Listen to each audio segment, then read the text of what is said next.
Fala, meus amigos. Estamos aqui no canal do Baral mais uma vez. E a discussão do momento agora é a PEC, né, que rolou no Congresso, que foi uma iniciativa da deputada Erika Hilton, né, se eu não me engano, que é do PSOL, onde ela tenta discutir o fim da escala de trabalho 6 por um, como você já deve estar sabendo, né? Algumas pessoas vieram me falar, Breno, né, se você pudesse falar sobre o que você acha e tal. Eu não gostaria muito de falar prós e contras, né, ser mais um vídeo do mesmo, né, mais do mesmo aqui, já tem um monte de gente aí discutindo, debatendo esse assunto. O que eu gostaria de tratar aqui nesse vídeo, especificamente, era responder algumas objeções que eu vi no canal do... Acho que é Rodrigo Viegas o nome dele, né? Tem um canal lá sobre análises econômicas. Ele é um liberal, né? Isso é explícito, né? Um liberal, né? Bem evidente. E ele estava, obviamente, ali, né? Claro, como esse assunto essa questão do fim da escala 6 por um, ele é um tema que muita gente, inclusive com uma visão mais... Pessoas, trabalhadores, né, da população em geral, pessoas, inclusive, que têm uma visão mais conservadora da realidade, uma visão mais de direita, mesmo essas pessoas, muitas dessas pessoas são contra, né, a escala 6 por um e também querem acabar com ela, né, querem ter um dia mais de descanso e tal. E por isso é um assunto delicado, porque muitos candidatos, como por exemplo o próprio Nicolas Ferreira, né, que é o ícone aí da neodireita brasileira, votou contra a PEC, né, a proposta da PEC, e recebeu um hate bem expressivo lá nas suas redes sociais, né? Muita gente fala, pô, esses caras aí trabalham 4 dias na semana só, agora tá querendo que a gente trabalhe aqui 6, né? Enfim, né? Então é um tema delicado, né? Inclusive muita gente de direita, gente da população que não é esquerdista nem nada, defende o fim da escala 6 por 1, e com razão, né? Se eu puder dar minha opinião aqui, não tem muito a dizer, não tem muito a dizer sobre, né? A escala 6 por 1 é desumana e tem que acabar mesmo, tem que acabar mesmo. As pessoas pelo menos precisam dos 2 dias da semana para descansar, né? Para mim, sábado e domingo é sagrado, meu irmão. Sábado e domingo é dia de descansar.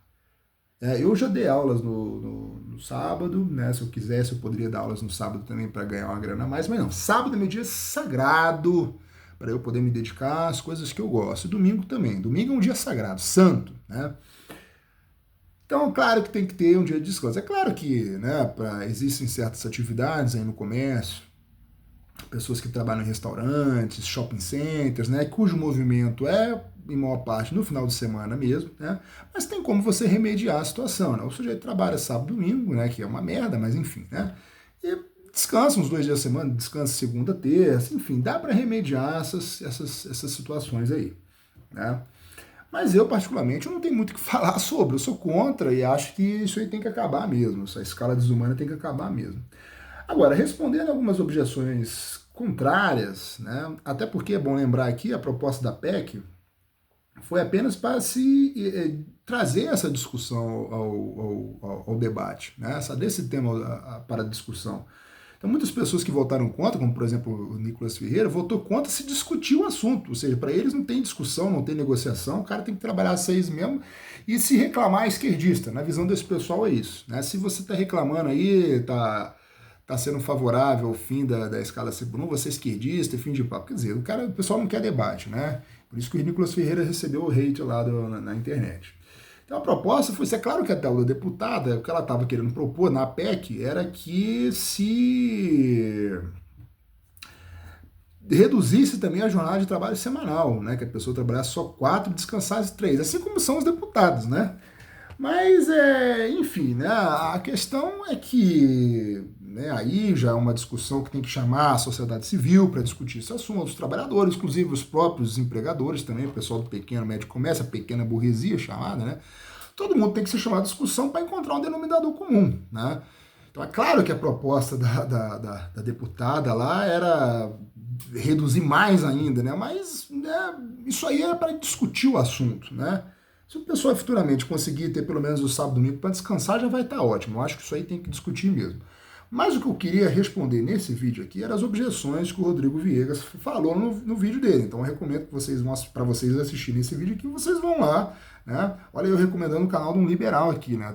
Tô recomendando para vocês verem os argumentos dele, depois vocês comparem com o meu e chegam à conclusão que vocês acharem melhor aí, tá? Ele é um liberal, né? Como vocês, né? Já sabem, esperam dos liberais. Ele é um liberal, né? E ele até se mostrou ali, né? Porque como esse é um assunto delicado, ele tentou se mostrar ali que, olha, né, assim, basicamente o que eu entendi do vídeo dele, né? Ele falou assim, olha, eu acho que realmente, né, pô, trabalhar, ninguém gosta de trabalhar 6 vezes na semana, descanso, tem um dia só de descanso, isso é uma merda, mas as coisas não são bem assim, os liberais sempre vêm com esse papo, né? As coisas não são bem assim, não dá para fazer as coisas na canetada, e aí o que ele diz, né, que eu vou tentar rebater aqui o que ele falou, o que ele diz é o seguinte, que o desenvolvimento, o que permitiu que certos trabalhadores pudessem ter dias a mais de descanso ou horas a menos de trabalho durante o dia, né? Foi o aumento da produtividade que o capitalismo proporcionou na história. Então o que ele está dizendo, o que ele diz ali basicamente no vídeo dele é o seguinte, que nas sociedades pré-capitalistas anteriores ao desenvolvimento, anteriores ao capitalismo, ao aparecimento do capitalismo, as pessoas trabalhavam mais. E trabalhavam mais porque as técnicas eram ainda muito rudimentares, né? Então, por conta disso, a produtividade era muito baixa.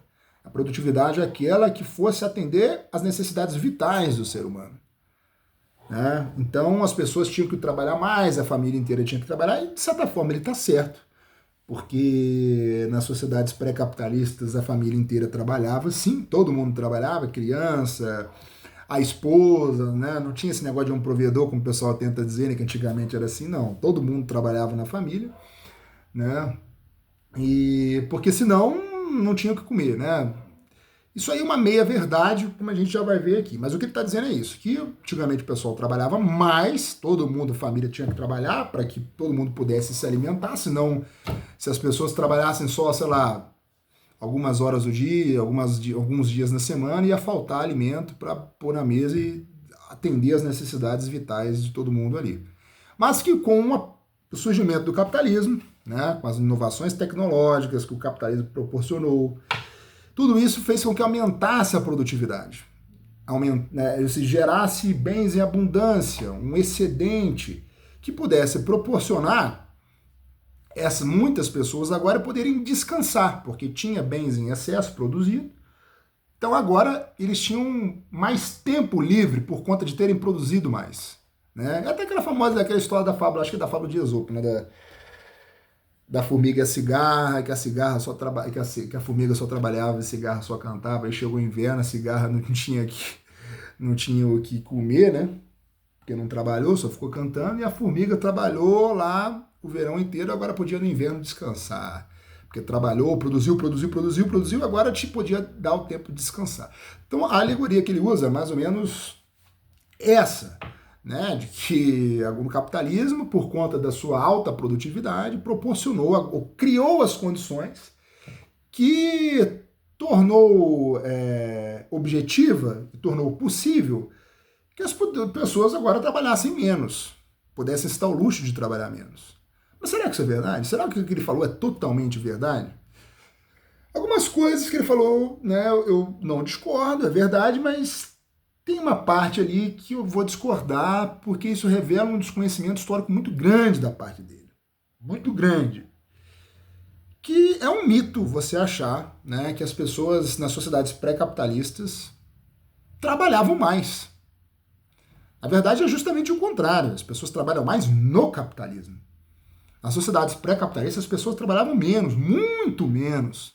Um camponês medieval, por exemplo, ele trabalhava em média 4 horas por dia, só 4, 5 horas por dia, não trabalhava muito mais do que isso.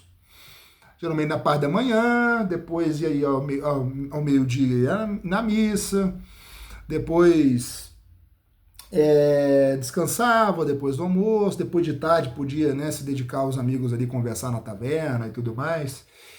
E, enfim, né, a vida não era só trabalho, a vida era outras coisas também, né? E tinha um trabalho obrigatório que o camponês lá tinha que realizar na terra comunal, né, que pertencia ao seu feudal, que não passava de 3 a 4 dias na semana. Não era mais do que isso. Então o cara trabalhava muito menos, na verdade. A produtividade era, assim, muito mais baixa do que em relação ao capitalismo, que produz em abundância, por conta da técnica, evidentemente. Mas mesmo assim, as pessoas não trabalhavam muito, cara. Mas por quê? Ah, porque aqui tem uma questão que ele é uma certa comparação que ele não faz, e que é necessário você fazer para se analisar esse tipo de coisa. Que é o seguinte, cara, a sociedade pré-capitalista, a sociedade feudal e a sociedade, as sociedades anteriores, né, baseadas na servidão e tal, os fundamentos, as motivações que levavam as pessoas a trabalhar não eram as mesmas motivações que levam a pessoa na sociedade capitalista a trabalhar. Por quê? Porque são duas sociedades, são dois modos de produção, e aqui utilizando a terminologia marxista, são dois modos de produção completamente diferentes. Completamente diferentes. Ou seja, os fundamentos de cada tipo de sociedade, de cada estrutura, são completamente diferentes. Então as relações de trabalho são diferentes, as motivações que levam os indivíduos a trabalhar são diferentes, são outras motivações. Quais são elas? Na sociedade pré-capitalista, na sociedade da servidão, né, a sociedade feudal, o que leva as pessoas a trabalharem é para atender às suas necessidades vitais básicas. Então o sujeito produzia para se alimentar. Uma vez saciado as suas necessidades, ele não precisava mais trabalhar. Ou seja, ele não produzia para se gerar um excedente para se trocar num mercado. É claro que o mercado, é claro que é na Idade Média que vai acontecer o renascimento comercial e tudo, mas isso tudo é um processo de longo prazo, né? Ou seja, um processo que, claro, é na Idade Média que vai ter o renascimento urbano, que vai ressurgir o mercado, que a moeda, né, a moeda fiduciária vai voltar a ter uma circulação maior na economia, porque antes era mais produtos, trocas naturais, produto por produto. Então, mas a moeda ainda não era muito utilizada, ela vai ser começada a utilizada aos poucos, ou seja, até naquele tipo de sociedade pré-capitalista, nem tudo que é produzido é uma mercadoria. E é aqui que a gente, para entender, a gente precisa recorrer a quê? A gente precisa recorrer a Marx, que escreveu o Capital. Muita gente não leu o Capital por puro preconceito. Ah, o cara é socialista, é marxista, é comunista, então tá tudo errado. Tá tudo errado uma ova. Se você, eu já falei isso aqui outras vezes, se você não leu o Capital do Marx, você não compreende a sociedade capitalista. Se o socialismo é possível, bom, isso aí é uma outra conversa, né? O socialismo é uma utopia, isso é uma outra conversa. O que interessa é que, na análise do capitalismo, ninguém melhor analisou o capitalismo do que Marx. Ninguém. Ele faz uma análise muito clara dos fundamentos da sociedade capitalista. Ponto. Então, para se você entender o capitalismo, você tem que ler o Capital de Marx para entender como é que é o funcionamento do capitalismo, como é que são as relações de trabalho, como ocorre a exploração, etc. Se você não leu isso, você não vai entender nada. Correto? Então, o que define o capitalismo é que é a generalização do gênero mercadoria. Ou seja, no capitalismo, ou seja, quanto mais a sociedade vai se desenvolvendo e rumando para o capitalismo, mais as coisas vão se tornando uma mercadoria, mais as pessoas vão produzindo as coisas com fins de ser uma mercadoria. E o que é uma mercadoria? Bom, vocês podem lembrar que eu acabei de falar que na sociedade pré-capitalista as pessoas produziam, era uma economia de subsistência, as pessoas produziam para atender às suas necessidades. Então eu precisava comer, me alimentar, eu produzia para me alimentar. Uma vez que eu estivesse alimentado, eu podia descansar, e aí eu só ia produzir depois que eu quisesse me alimentar de novo. Era só para atender às minhas necessidades, ou então para se trocar. Então até podia gerar um excedentezinho pequeno ali, porque se eu plantava, né, se eu plantava trigo e o outro cara ali fazia pão, eu dava um pouco do trigo ali, que o resto que sobrou, e o cara me dava o pão e assim por diante. Mas não eram, as coisas não tinham muito esse valor de troca. As coisas tinham mais um valor de uso. É com o surgimento do capitalismo que as coisas vão ser produzidas para se ter um valor de troca. Ou seja, eu estou produzindo aqui, não é para atender uma necessidade minha que eu preciso, mas eu estou produzindo aqui para se gerar um excedente, para eu chegar no mercado e trocar. Por isso o valor de troca, trocar por algo que eu queira. Né? Geralmente o capitalista vai querer trocar isso por quê? Pelo capital. Né? Eu estou produzindo algo para ter um capital com aquilo que eu produzi. E mais ainda, tem uma grande diferença ainda para a sociedade feudal, que na sociedade feudal, as trocas muitas vezes ocorriam por coisas com valores equivalentes, coisa que não vai acontecer no capitalismo, porque no capitalismo a gente vai começar a produzir as coisas para ser uma mercadoria, para se trocar, mas o objetivo do capitalista é conseguir um lucro em cima daquilo que ele está produzindo e vendendo no mercado. Ou seja, o que ele quer é vender aquilo por ganhar um capital, ou seja, um dinheiro que valha mais do que aquilo que ele gastou para produzir, para ele ter um lucro. Porque é isso que vai gerar, segundo Marx, aquela fórmula. Quer ver? Vamos ver se eu acho aqui. Aquela fórmula clássica. Como vocês já devem... Aqui, ó. Aquela fórmula clássica, vocês conseguem ver aí, ó. Que o problema é essa câmera minha que tá uma porcaria, né? Se ficar mais longe aqui. Aquela fórmula clássica, que mercadoria, que produz dinheiro, que produz uma nova mercadoria, que vai produzir mais dinheiro e assim por diante. Né? Então esse é o objetivo do capitalista. Eu vou produzir algo, vamos supor que eu gastei aqui R$30 para produzir isso. Na sociedade pré-capitalista, se eu gastei 30 para produzir isso aqui, eu vou querer trocar por algo que tenha esse mesmo valor, que seja mais ou menos o valor de 30. No capitalismo, já vai ser diferente. Eu vou gastar 30 para produzir isso aqui, mas o meu objetivo é que eu venda isso aqui por 40 ou 50. Que eu venda por um valor maior do que aquilo que eu gastei para produzir isso aqui. E esse lucro vai me proporcionar aumentar minha produção, que vai depois me dar mais lucro, e assim por diante eu vou aumentando a produção cada vez mais e mais e mais, e cada vez eu vou ficando mais rico. Essa é a lógica do capitalismo. É isso que o capitalismo inaugura. Né? Então a produção no capitalismo, né, o que vai motivar, aqui que eu estou querendo entrar, no que eu ia falar no começo do vídeo, o que vai motivar as pessoas a trabalhar, não é atender mais a sua necessidade básica, é você produzir para o mercado e cada vez produzir mais com fins de ganhar lucro. Ou seja, o que é o lucro? É você ganhar mais do que o custo que aquilo que você gastou para produzir aquela mercadoria. Então no capitalismo, é só na sociedade capitalista que se tem essa lógica de produzir mais e mais e mais e mais e mais. E para produzir mais e mais e mais e mais, o que se precisa? Você precisa trabalhar. Não apenas trabalhar para atender uma necessidade sua, ou seja, produzir aquilo que você vai se alimentar, uma roupa que você vai... Né? Até você, na sociedade pré-capitalista, você trabalha até conseguir aquilo que você quer. Uma vez que você conseguiu aquilo que você quer, você pode descansar. No capitalismo, não. Você não vai trabalhar apenas para atender às suas necessidades. Você vai trabalhar para enriquecer, acumular mais e mais e mais capital. Então é preciso que o trabalho, o tempo de trabalho, se prolongue mais. Então é justamente o contrário do que o Rodrigo falou no vídeo. É só na sociedade capitalista em que a jornada de trabalho vai aumentar. Ora, quem estudou um pouco de história sabe muito bem disso. É só você pegar no próprio Capital de Marx, né, um capítulo que ele fala da acumulação primitiva, né, que ele vai mostrar como é que foi o processo de proletarização do camponês medieval lá na Inglaterra, por exemplo. Né? Como é que foi esse processo? O cara camponês trabalhava lá, estava acostumado naquela economia de servidão, trabalhava pouco, trabalhava 3, 4 dias na semana, trabalhava 3, 4 horas por dia, depois ia fazer outras coisas. Aí veio aquela política de cercamento, que assambarcou a terra, tomou a terra de todo mundo lá, e agora, né, o camponês ficou sem terra, sem ferramentas, sem meios de trabalho, só tinha agora a sua força de trabalho para vender na indústria nascente, lá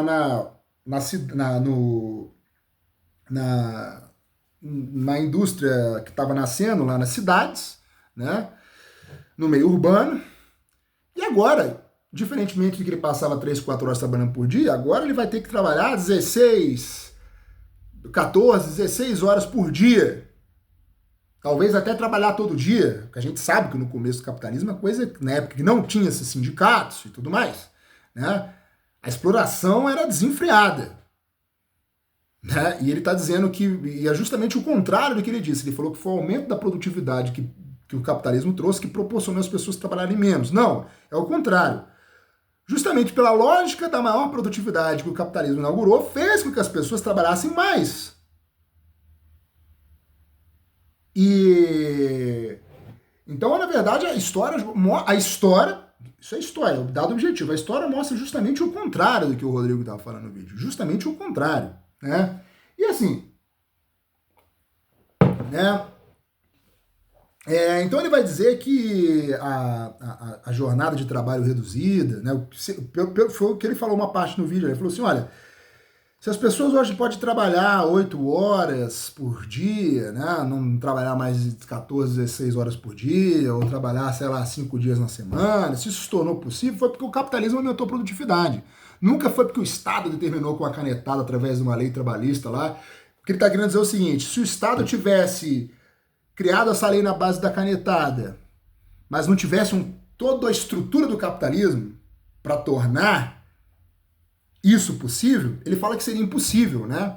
As pessoas agora trabalharem menos. Bom, isso também não tem nada a ver com a história, porque ele está aqui menosprezando. Ele está dizendo que é o seguinte: as pessoas hoje trabalham 8 horas, não é por conta de sindicato, não é por conta de leis trabalhistas, nada disso. É porque o capitalismo, a tecnologia, o capitalismo inaugurou, é que tornou isso possível. Isso é balela, né, gente? É balela porque ele está excluindo toda uma história, né? Toda a influência que sim os movimentos sociais, os sindicatos, os trade unions lá na Inglaterra tiveram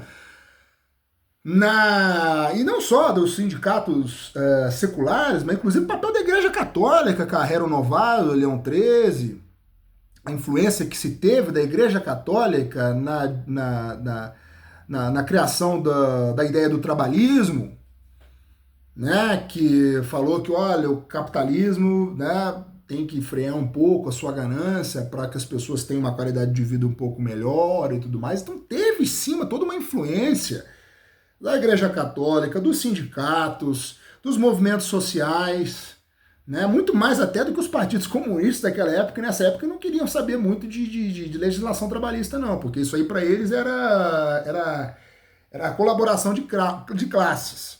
Isso aí ia frear a revolução do proletariado. Eles queriam que aumentasse a exploração mesmo para o trabalhador se revoltar e fazer revolução. As leis trabalhistas, os sindicatos, a Igreja Católica, né? Esses, mais do que ninguém, tiveram um papel crucial na criação das leis trabalhistas de tornar a vida no capitalismo um pouco mais digna. Foram essas pessoas, esses agentes que tiveram, sim, uma influência. Porque mesmo que o capitalismo tenha aumentado a produtividade, nunca foi da lógica do capital,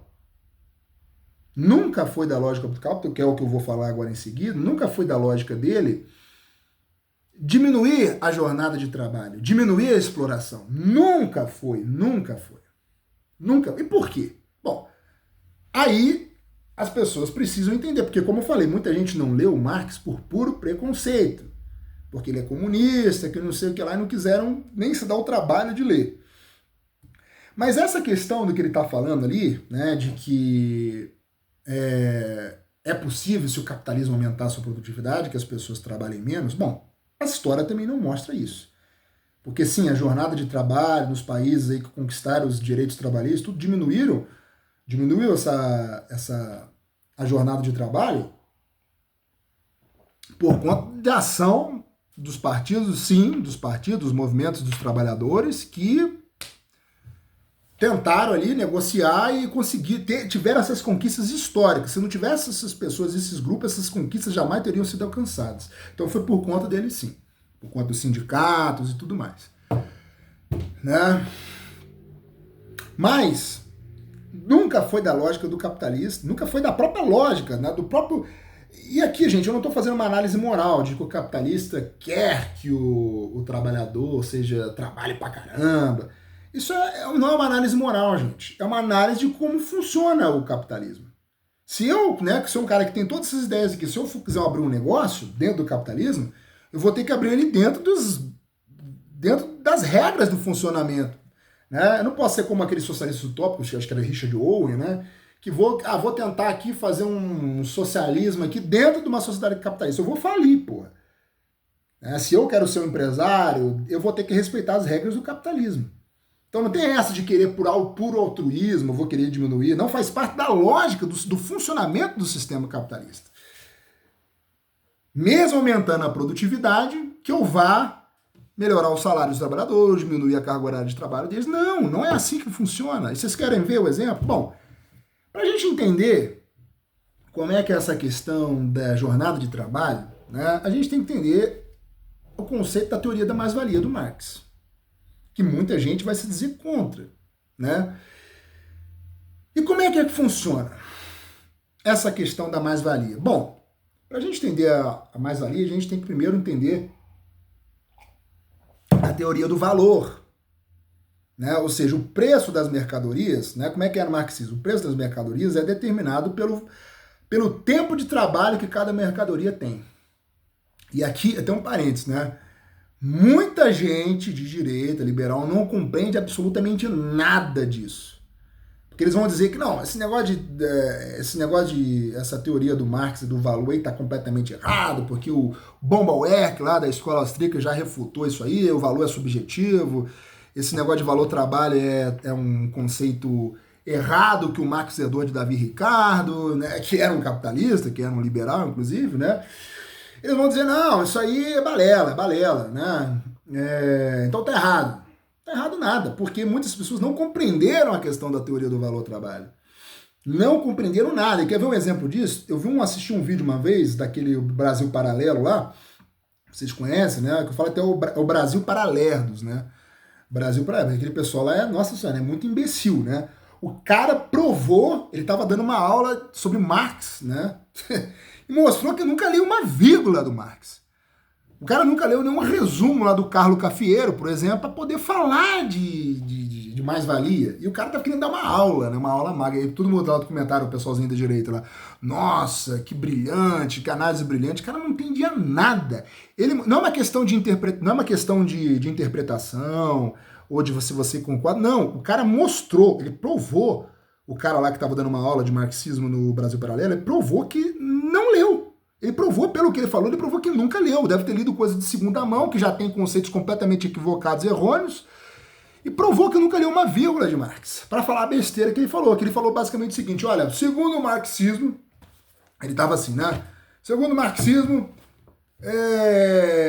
as coisas são determinadas, a mercadoria é determinada pelo tempo, né? O valor da mercadoria é determinado pelo tempo que ela foi produzida. Então, aí ele pegou um celular, né? Se esse celular aqui foi produzido em 8 horas e esse outro celular aqui foi gasto 4 horas, esse aqui vai valer mais porque ele demorou 8 horas para ser produzido.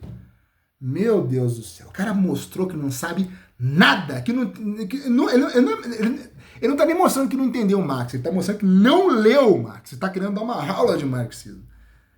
Porque não é nada disso a teoria do valor, marxismo não é nada disso.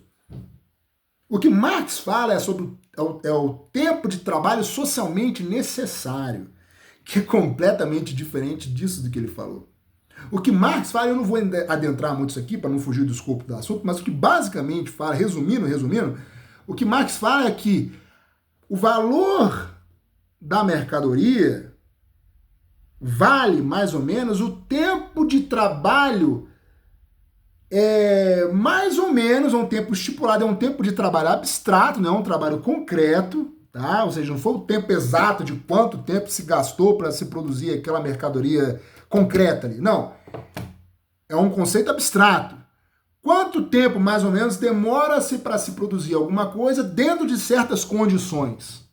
Ah, então, esse bem aqui, esse celular, para se produzir esse celular, sobre essas condições, nessa fábrica, utilizando essa marca, utilizando o número X de trabalhadores, vai demorar mais ou menos 4 horas para ser produzido. É disso que o Marx está falando. Tempo de trabalho socialmente necessário. Não é do tempo concreto que aquela mercadoria específica custou para produzir. Então o cara já provou que não sabe nada. Provou que não sabe nada. Então, né, para você entender aonde que a gente vai chegar da questão da mais-valia, a gente tem que entender essa questão do preço da mercadoria para Marx. E ele vai dizer o seguinte, que a exploração no capitalismo ocorre de duas maneiras. Existem 2 tipos de mais-valia. Existe a mais-valia absoluta e a mais-valia relativa. O que é uma e a outra? Bom, primeiro, a grosso modo, o que é a mais-valia? O que é a mais-valia? Bom, vamos tentar resumir aqui. Bom, vamos supor que eu sou um capitalista e produzo canecas, né? Produzo canecas. Bom, para eu produzir essa caneca, eu vou ter um custo nessa produção aqui. Que custo vai ser esse? Vai ser o capital constante e o capital variável, né? No conceito marxista. Ou seja, eu vou gastar para produzir uma mercadoria, eu vou ter gasto com outras mercadorias que eu vou precisar para se gastar para produzir isso aqui. Que mercadorias são essas? A matéria-prima que eu vou utilizar para produzir isso aqui, as máquinas que eu vou utilizar para produzir isso aqui e a mercadoria trabalho. Porque no capitalismo, o trabalho vira uma mercadoria. O trabalho vira a mão de obra, né? A energia do trabalho vira uma mercadoria.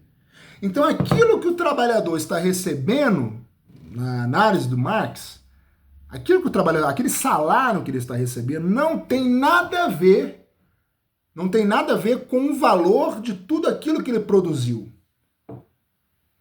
Que o trabalhador diretamente ali, naquele processo de trabalho, produziu. Não. O que ele está ganhando é o valor da sua força de trabalho. Ele não está ganhando nada em cima daquilo que ele está diretamente produzindo. Quem está ganhando sobre a produção dessas mercadorias aqui é o capitalista. Quando eu estou contratando um cara ali para trabalhar, para produzir o negócio, eu estou pagando ele o valor da mercadoria, força de trabalho dele. E como no marxismo tudo é determinado pelo tempo, né? Ou seja, qual que é mais ou menos o tempo que se demora para se fazer aquela mercadoria? Ou seja, qual que é mais ou menos o tempo, qual que é o custo que se tem mais ou menos para produzir a mercadoria, força de trabalho? Olha, isso é determinado as necessidades e o tempo que aquele trabalhador precisa para recompor a sua força de trabalho, ou seja, a sua alimentação, o tempo do seu descanso. É isso que vai determinar o valor da sua força de trabalho e não o valor daquilo que ele está produzindo.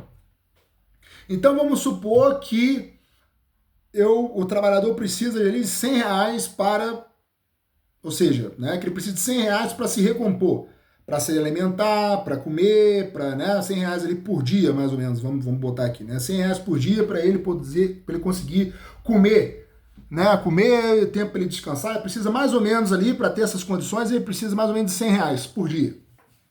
Então o salário dele, o que ele vai receber e botar no bolso é 100 reais, que diz respeito a ele atender às suas necessidades vitais, para conseguir voltar aqui no outro dia e produzir mais. Ou seja, ele não está ganhando nada em cima daquilo que ele está produzindo diretamente. Então vamos supor que eu sou capitalista, eu pago 100 reais ali para o trabalhador e eu vou vender cada caneca, vou vender por 25 reais. 25 reais. Cada caneca é vendida por 25 reais. Ora, se ele ganha 100 reais por dia, vamos supor que ele demore mais ou menos... ele demora mais ou menos 1 hora para produzir cada caneca dessa aqui. 1 hora. Ora, se ele ganha R$ 100 e cada caneca vale 25, então mais ou menos em 4 horas, né, 4 horas, ele já vai ter produzido um valor, no seu processo de trabalho, ele já vai produzir um valor mais ou menos equivalente àquilo que ele ganha para precisar, aquilo que ele ganha e coloca diretamente no bolso. Então, se ele tivesse uma economia, por exemplo, uma economia de subsistência, em que ele produz apenas para atender às suas necessidades, se ele ganha 100 e produz ali um valor mais ou menos equivalente em 4 horas, ele poderia, depois dessas 4 horas, descansar.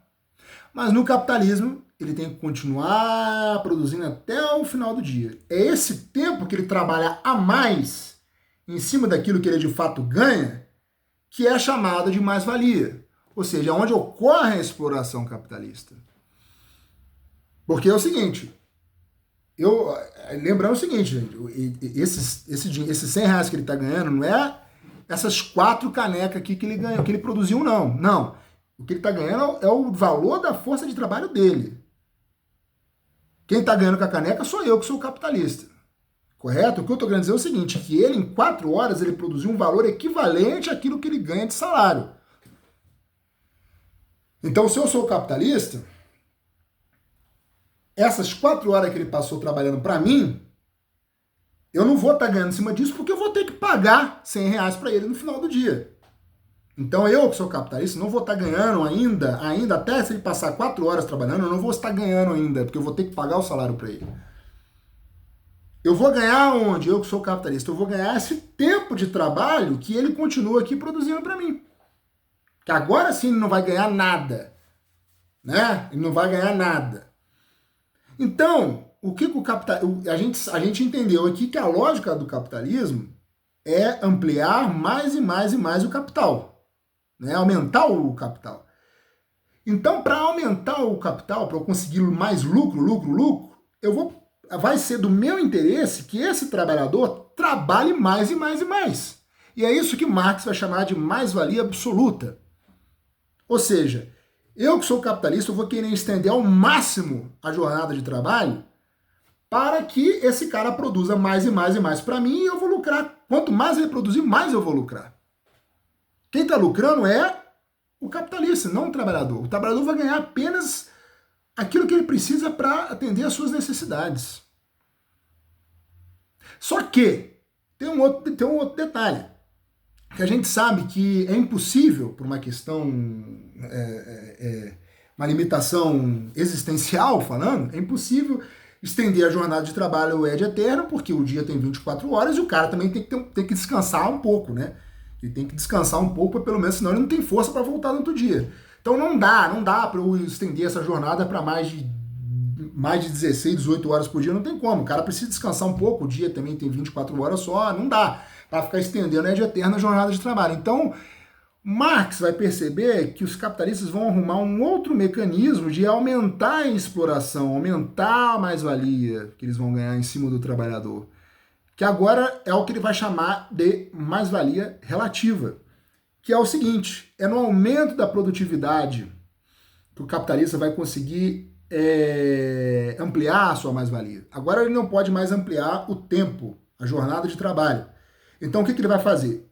Ele vai tentar criar algum mecanismo, seja já chega comprando mais máquinas, ou então intensificando mais ainda o trabalhador e tal, para que ele seja mais rápido na sua produção, para que ele produza aquilo que ele está ganhando, porque a gente sabe que o capitalista só vai lucrar depois que o proletário lá produziu aquilo que ele precisa, né, para receber o salário dele. Então, o capitalista, se aquele operário demorava 4 horas para produzir 4 canecas, vai ser para o capitalista conseguir aumentar mais ainda o lucro em cima do trabalhador, ele vai ter que fazer esse trabalhador produzir essas 4 canecas em menos tempo.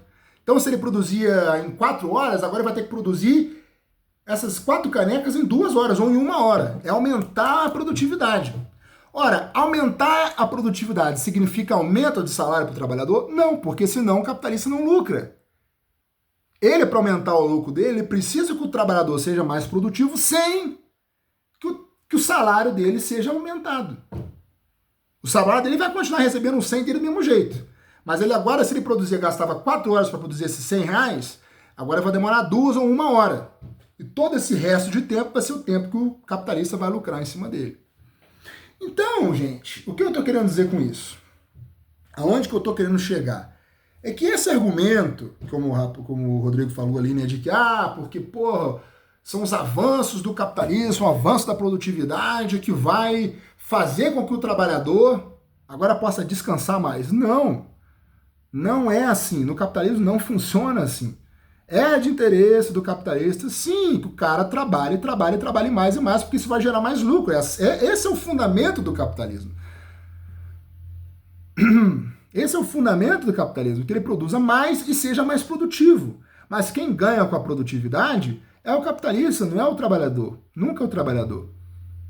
Ora, o próprio Bresser Pereira, ele falou no livro dele Economia Brasileira, o livro dos anos 80, né? Ele falou no livro, ele falou, olha, o Brasil, né? Estava falando no caso, né? O Brasil é um país subdesenvolvido. O que isso significa? Significa que a produtividade do Brasil é baixa. Ele até diz, olha que naquela época o Brasil era mais industrializado que hoje, hein? De 30 anos para cá a coisa piorou. O Brasil se desindustrializou. Mas ele falava o seguinte, o Brasil é um país subdesenvolvido, né? O que isso significa? A produtividade do Brasil em relação aos países centrais do capitalismo é baixa. Só que não era tão baixa assim também. O Brasil, em relação a outros países de terceiro mundo, o Brasil até tinha uma produtividade ok, né? Tinha uma produtividade média, né? Vamos dizer assim.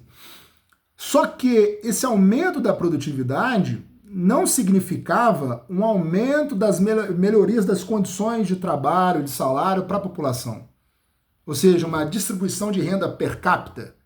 Muito pelo contrário, o que ele mostra lá, e a coisa não mudou muito de lá para cá, é que ainda com mais produtividade, ainda com mais capital gerado, a concentração de renda aumenta mais. O que isso significa? Que o aumento de produtividade não tem nada e nada que ver com redução de jornada, com tornar possível uma redução da jornada de trabalho e melhorias, né, das condições de trabalho por parte da classe trabalhadora. Isso só vai ser possível justamente o quê? Com uma intervenção do Estado que na base da canetada vai fazer, olha, capitalista, você agora vai ter que fazer, o cara ali vai poder ficar só 8 horas trabalhando, não vai poder ficar mais de 8 horas trabalhando, vai poder ficar 2 dias em casa descansando, porque isso não vai, claro, isso vai significar um lucro reduzido por parte da classe capitalista, é evidente que vai, mas não vai comprometer em nada o funcionamento do capitalismo. Ora, se não fosse assim, os países da Europa, os países europeus, os países do estado de bem-estar do século XX, não seriam países capitalistas que enriqueceram muito e são ainda hoje países altamente capitalistas e produtivos. Se fosse assim, desde a instalação do estado de bem-estar nesses países, das leis trabalhistas, tudo, a produtividade teria caído. Muito pelo contrário. Muito pelo contrário. Então, gente, não tem absolutamente nada que ver. Não tem absolutamente nada que ver com aumento de produtividade que o capitalismo proporciona, vai fazer necessariamente com que a própria classe capitalista, por sua iniciativa, vá querer reduzir a jornada de trabalho, vai querer reduzir os dias da semana trabalhados. Muito pelo contrário. Vamos resumir aqui, a lógica do capital funciona da seguinte forma: eu quero que o trabalhador seja mais produtivo, eu quero aumentar a produtividade, porque quanto mais produtivo ele for, mais lucro eu vou ter. Mais lucro eu vou ter. Porque ele vai produzir aquilo em relação àquilo que eu pago, ele vai produzir em menos tempo. Então todo o resto que eu for ganhar é lucro para mim. Então essa é a lógica do capitalismo. Se não tiver uma intervenção do Estado, falar, olha, você não pode estender a jornada de trabalho ad eterno, o cara não pode ficar trabalhando toda hora. Se não tiver leis trabalhistas que melhorem, que visam elevar o nível de renda dos trabalhadores, a lógica do capital jamais vai tornar isso possível. Jamais vai tornar isso possível. É contra a lógica do capital. Isso é uma questão histórica, gente. É uma questão histórica. Eu não estou inventando nada na minha cabeça, é só analisar os países, a história, vocês vão ver que é assim que funcionam as coisas. Então, assim, é claro, gente, é claro que a gente tem que entender que existe, sim, né, um grande problema é que no Brasil, aí a gente tem que tentar entender uma coisa. Porque muitas pessoas estão empregadas no comércio, né, empregado em pequenos negócios, na pequena e média empresa, né, vamos dizer assim. Naquilo que a gente pode configurar como uma pequena burguesia. Ora, é um erro a gente achar que os interesses dessa pequena burguesia são os mesmos interesses do grande capital, muito pelo contrário, eles não são iguais. Quer ver um exemplo? Eu vi esses dias um rapaz aí, estava falando, esqueci o nome dele, ele fez um vídeo falando sobre o agronegócio, respondendo algumas objeções que os defensores do agro gostam de fazer, né? De que, porque o pessoal fica separando que agricultura familiar é agronegócio. Não, se você é um pequeno agricultor e está produzindo batatas e bananas aí para o mercado interno, você é agronegócio também. Aí o cara falou, o rapaz do vídeo falou assim, não, vocês não é a mesma coisa, não é agronegócio. Aí ele falou, você é pequeno produtor rural? Você acha, ele estava falando no vídeo lá, achei muito, depois eu vou ver o nome dele, eu vou ver se eu coloco aqui. Ele falou assim, você é pequeno produtor rural? Você acha que os seus interesses são mesmo do interesse do pessoal do agronegócio, dos grandões aí, do pessoal da monocultura, que produz soja para exportação? Você acha que os seus interesses são mesmo? Então me diz uma coisa, ele fala assim, quantos tratores você recebeu do Estado? Quantas isenções fiscais você recebeu do Estado? Você não recebeu essas ajudas do Estado, agora o grande ganha. O cara do agronegócio, ele ganha trator do Estado, ele ganha crédito com juro mais baixo, ele ganha isenção fiscal, não precisa pagar imposto, coisa que todo mundo aqui paga imposto. Por que ele tem esse benefício do Estado? Porque ele aumenta o PIB do país. E o Estado, que aparências de produtividade, olha como é que o PIB do Brasil está aumentando, só que esse ganho, esse aumento do PIB, não significa uma distribuição de renda per capita. Não, muito pelo contrário, esse lucro que o agronegócio está ganhando é um dinheiro que fica concentrado nas mãos de uma elite. É isso que acontece no Brasil. Então os interesses não são os mesmos. Então você, meu cara, que é alguém da pequena burguesia, né, um pequeno comerciante, um pequeno empreendedor aí e tal, os seus interesses não são os mesmos dos grandes capitalistas, das grandes multinacionais, não são os mesmos, são os interesses contrários. Então acho que sim, a gente tem que tentar se colocar no lugar dessas pessoas, a gente tem que ter que todo mundo, se você é trabalhador proletário, trabalha assalariado CLT, se você é um pequeno comerciante, que eu sei que você não tem muito dinheiro, eu já tive negócio em que eu sei muito bem do que eu tô falando, que eu tive que pagar salário pro pessoal e eu não ficar com nada, e eu não ficar com dinheiro nenhum no final. Eu pagava pra... eu tava ali só para pagar a conta, não tava tendo lucro nenhum. Eu já passei por isso. Eu sei como é que é. Então, se você é um pequeno empreendedor, você é trabalhador também, mas o que o Estado tem que fazer, então a gente tem que tentar que sim, aí, porque era o argumento, ele falou assim, olha, essa lei vai acabar prejudicando muita gente, porque se tiver que reduzir os dias da semana de trabalho, o cara às vezes vai ter que contratar mais gente, às vezes ele não tem condição de contratar, mas não tem dinheiro, e aí vai ter que fechar as portas. Então, eu tenho plena consciência desses problemas, mas o que o Estado tem que fazer é que não só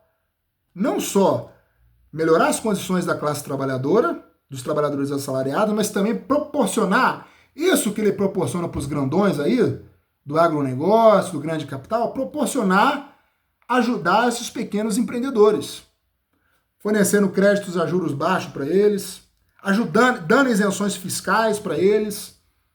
Tem que ajudar esse pessoal também. Ajudar o pequeno comerciante. Eu não sou contra o empreendedorismo. Muito pelo contrário, eu acho que todo mundo tem que se autoajudar. Mas o problema é que o Estado brasileiro, ele funciona para atender os interesses do grande capital. Essa é a grande discussão. Então eu acho, gente, que se você é um empregador e você não tem que ficar contra o cara acabar com a jornada do trabalho 6x1, você tem que tentar se colocar. Muitas vezes você também já foi trabalhador e trabalhou em escala 6x1, sabe que é foda. E você que defende também o fim da escala, você tem que também entender o lado do pequeno comerciante, do pequeno empreendedor, tem que entender o lado dele também. E todo mundo tem que se dialogar, né? E o Estado tem que ajudar todo mundo. Tem que ajudar todo mundo aqui, porque todo mundo é trabalhador. Todo mundo é trabalhador.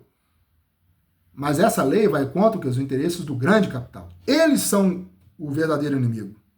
Não é o pequeno empreendedor, não é o trabalhador assalariado, CLT, não. Esses dois são trabalhadores. O inimigo ou o grande capital são os bancos. Esses são os verdadeiros inimigos. Então vocês têm que um entender o lado do outro, defender tudo aquilo que melhora as condições de vida do outro e exigir do Estado e do grande capital. Eles sim podem ceder as coisas, ceder um pouco o lucro e a ganância deles em algo que não vai prejudicar, sem que isso prejudique em nada o ganho deles. Eles têm dinheiro demais de sobra. Bom, gente, era basicamente isso que eu tinha para dizer aqui. Eu espero que vocês tenham gostado do vídeo, né? E depois a gente dialoga mais sobre.